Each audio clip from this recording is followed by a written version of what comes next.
we want to have people participating in financial markets, obviously.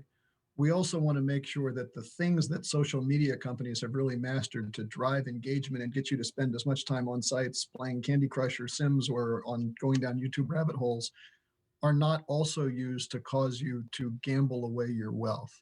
And essentially what Robinhood has done has created a model where they draw you in, they make their money by encouraging you to continue to engage by using these game-like features, which have created a real problem because it is directly opposed to looking out for your investors' best interests. Do we have any sense, Congressman, of the demographics of this? Does it tend to appeal to younger people more?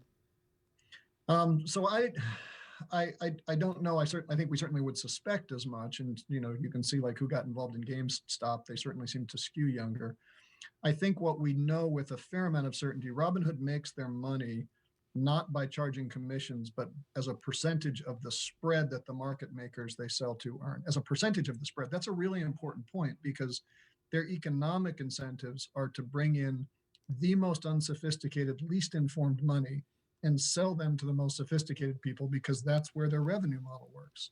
So I think you can reasonably assume that the way they've structured their business, coupled with the gamification, is designed to attract the least sophisticated, least informed, most easily taken advantage of participants in the stock market. So from your work in this area, what should we do about it?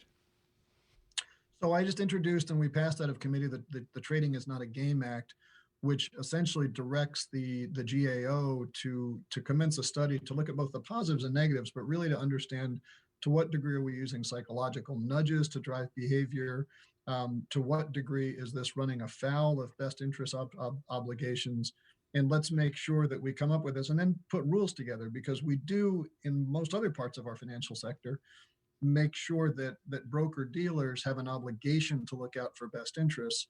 And so far, we've exempted some of the gamification from being subject to those same rules. So we want to make sure that we combine those. And like I said, we passed it out of committee, hope to get on the floor and over to the Senate. And then the GAO would have, if my memory is right, 270 days to come up with rules to make sure that we can implement and protect folks.